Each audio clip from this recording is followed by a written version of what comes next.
साथियों का मेरे YouTube चैनल में स्वागत है। इस वीडियो में हम निष्ठा सेकेंडरी ऑनलाइन जो कोर्स हो रहा है, ऑनलाइन ट्रेनिंग हो रहा है, उसमें से पहला कोर्स पाठचर्या और समावेशी कक्षा, इसके मूल्यांकन भाग को हम इसमें हल करेंगे। पहला, इसमें कुल 20 प्रश्न हैं।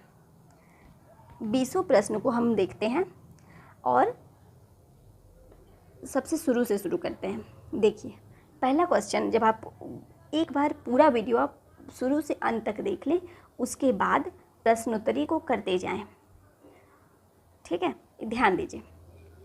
पहला है, निम्नलिखित में से कौन पाठ्यक्रम का एक घटक है। पहला है, निम्नलिखित में से कौन पाठ्यक्रम का एक घटक नहीं है। अच्छा है, नहीं है। निम्नलिखित में से कौन पाठ्यक्रम का एक घटक नहीं है, तो इसमें से डिजाइन होगा कि पाठ्यक्रम का डिजाइन क्या है, ये उसका घटक नहीं है। उद्देश्य सीखने का प्रतिफल घटक है, शिक्षण अधिगम प्रक्रिया ये भी घटक है, मूल्यांकन ये भी घटक है, लेकिन डिजाइन पाठ्यक्रम का घटक नहीं है। तो ये हो जाएगा इसमें दूसरा क्वेश्चन है, निर्धारित समय में कवर की जाने वाली विशिष्ट कक्षा के लिए किसी विषय में शामिल किए जाने वाले विषयों या विषयों की रूपरेखा कहलाती है। क्या कहलाती है? निर्धारित समय में जब कोई कक्षा के लिए जब कवर किया जाता है विषय और विषयों की रूपरेखा, पाठ्यक्रम कहलाती है। सिलेबस, पाठ्यक्रम। तीसरा, स्कूली पाठ्यक्रम की प्रमुख चिंता है। कोई भी संस्थान का पाठ्यक्रम, स्कूल हो या कहीं का भी पाठ्यक्रम हो, उसका मुख्य विषय क्या होता है, वो किसके लिए बनाया जाता है? बच्चों के लिए। तो इसमें से सबसे अधिक सटीक उत्तर मुझे लग रहा है बच्चों का समग्र विकास, ये इसका उत्तर होगा। ठीक है। सीखने के प्रतिफल शिक्षकों की मदद करते हैं। सीखने का जो प्रतिफल होता है, शिक्षकों की कैसे मदद करते हैं? ये 4 हैं। 4 में से कोई 2 या 3 इसका उत्तर होगा। तो कौन कौन सा होगा ये देख लीजिए। पहला है, तीसरा है, चौथा है। तो इसका हो जाएगा पहला, तीसरा और चौथा। ये तीनों ऑप्शन जिसमें है उसमें हम टिक लगाएंगे। ये देखिए, पहला, तीसरा, चौथा, ये हो गया। अगला है, स्कूल पाठ्यक्रम हमारी खाली जगह से अपनी सामग्री का चयन करता है। स्कूल का जो पाठ्यक्रम होता है अपनी सामग्री को किससे लेता है, मतलब पाठ्यक्रम में क्या क्या विषय रखने हैं, किस किस चीज़ों को बच्चों को बताना है, ये किससे निर्धारित करता है? यह उसके संस्कृति से निर्धारित होता है। ठीक है। स्कूल पाठ्यक्रम किससे अपनी सामग्री का चयन करता है? संस्कृति से, समाज की संस्कृति से। ठीक है। अगला देखिए, अगला क्वेश्चन है, स्कूली पाठ्यक्रम की प्रभावशालीता किसके द्वारा निर्धारित की जाती है? स्कूली पाठ्यक्रम कितना अधिक प्रभावशाली होगा, या किसके द्वारा निर्धारित होता है? यह निर्धारित होता है कि छात्र के सीखने का प्रतिफल कितना है, छात्र कितना सीख रहे हैं स्कूली पाठ्यक्रम से, इससे उसकी प्रभावशालीता निर्धारित होती है। ठीक। अगला है, स्कूल पाठ्यक्रम किसकी संस्कृति को दर्शाता है? अभी इसके पहले यही क्वेश्चन था संस्कृति, उस समय भी मैंने कहा था कि किसकी संस्कृति? समाज की संस्कृति। तो इसका उत्तर हो जाएगा समाज की संस्कृति। स्कूल पाठ्यक्रम किसकी संस्कृति को दर्शाता है? समाज की संस्कृति को। नेक्स्ट, पाठचर्या के घटकों में शामिल नहीं है। पाठचर्या के घटक में क्या क्या शामिल हैं, सो अगर हम छाट लेंगे तो क्या शामिल नहीं है, खुद बच जाएगा। आकलन और मूल्यांकन ये शामिल है पाठचर्या के घटक में, आकलन, मूल्यांकन। ठीक है। पाठ्यक्रम और पाठ्यपुस्तकें ये शामिल हैं। शिक्षण रणनीति ये भी शामिल है। क्या शामिल नहीं है? शिक्षक की भर्ती और स्थानांतरण। तो ये हो जाएगा उत्तर इसका, शिक्षक की भर्ती और स्थानांतरण पाठचर्या के घटकों में शामिल नहीं है। नेक्स्ट पेज, यदि कोई राज्य NCERT द्वारा विकसित पाठ्यपुस्तकों को अपनाता है तो उस राज्य के शिक्षकों को निम्न में से किस पर ध्यान देने की आवश्यकता है? अगर कोई राज्य NCERT के पुस्तकों को अपनाता है तो उस राज्य के शिक्षक को किस चीज़ का ध्यान देने का ज़रूरत है? क्या ध्यान देने की ज़रूरत है कि उसमें जो बताया गया है उसको अपने आसपास के परिप्रेक्ष्य में, राज्यों के परिप्रेक्ष्य में, अपने राज्य के परिप्रेक्ष्य में उसकी अवधारणाओं को समझाया जाए। तो इसका उत्तर हो जाएगा, राज्य में बच्चों की आवश्यकता के अनुसार विभिन्न अवधारणाओं का संदर्भ। ठीक है। नेक्स्ट, पाठचर्या निर्माण की प्रक्रिया में पाठ्यक्रम को किसके बीच रखा जाता है? ये हो जाएगा NCF और पाठ्यपुस्तकों के बीच। अगला क्वेश्चन, सामाजिक रूप से वंचित समूहों से संबंधित बच्चों को शामिल करने के लिए निम्नलिखित में से क्या फायदेमंद नहीं है? मतलब इसमें से कौन सा चीज़ हम ध्यान नहीं देंगे? अगर सामाजिक रूप से वंचित बच्चों को अगर शामिल कर रहे हैं तो उसमें से क्या ध्यान नहीं देंगे? यूनिफॉर्म को।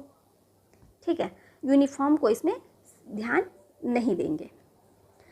पड़ोस की मुख्य धारा विद्यालय, बाधा रहित सुगम्य विद्यालय, समतामूलक समावेशी विद्यालय, ये तीनों होगा। क्या नहीं होगा? यूनिफॉर्म। नेक्स्ट, यदि कोई छात्र कक्षा में एक प्रश्न पूछता है तो निम्न में से क्या फ़ायदेमंद होगा?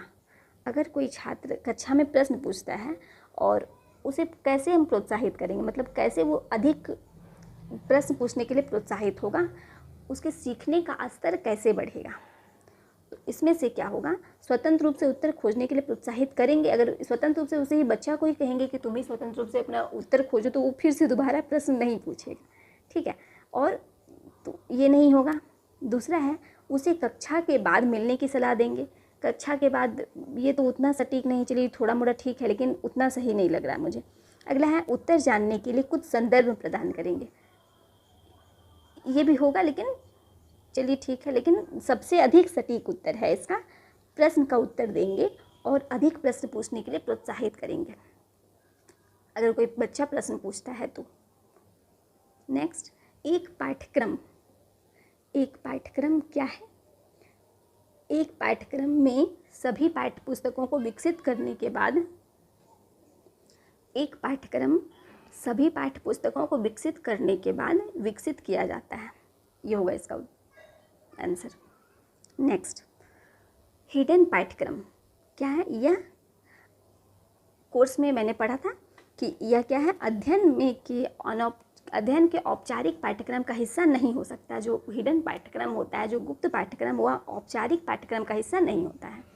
नेक्स्ट, आकलन का वास्तविक उद्देश्य है। आकलन का उद्देश्य क्या है? आकलन का उद्देश्य सीखने के स्तर से होता है कि बच्चे कितने सीख पाए हैं, कितना सीखे हैं। तो क्या हो जाएगा इसमें? ये सीखने के अंतर की पहचान करें और आवश्यक सहायता प्रदान करें। आकलन का ये मुख्य उद्देश्य है। नेक्स्ट, पाठचर्या के तत्वों की व्यवस्था को किस रूप में जाना जाता है? पाठचर्या के तत्वों की व्यवस्था को पाठचर्या प्रारूप, तत्वों की उसमें कौन कौन सा तत्व किस क्रम में, वो क्या होगा? पाठचर्या प्रारूप होगा। नेक्स्ट, उचित समर्थन के साथ मुख्य धारा के पड़ोस के स्कूलों में समाज के वंचित वर्गों से संबंधित शिक्षण को किस रूप में जाना जाता है? इसे किस रूप में जाना जाता है? समावेशी शिक्षा के रूप में, ठीक है। नेक्स्ट, समावेशी शिक्षा क्या है? समावेशी शिक्षा में सभी बच्चों को एक साथ रखा जाता है। तो इसमें क्या होगा? कक्षा में विविधता का जश्न मनाता है। समावेशी शिक्षा कक्षा में विविधता का जश्न मनाता है, ठीक है। नेक्स्ट पेज, समावेशी शिक्षा शिक्षण और अधिगम की एक ऐसी प्रणाली है कि अधिगम जिसे निम्न जरूरतों को पूरा करने के लिए उपयुक्त रूप से अनुकूलित किया जाता है। किसे अनुकूलित किया जाता है? निम्न जरूरतों को पूरा करने के लिए किसका? सभी का, मतलब विकलांग बच्चे और गैर विकलांग बच्चे दोनों का, ठीक। नेक्स्ट, यूडीएल किस प्रकार के छात्रों के साथ सबसे अच्छा काम करता है?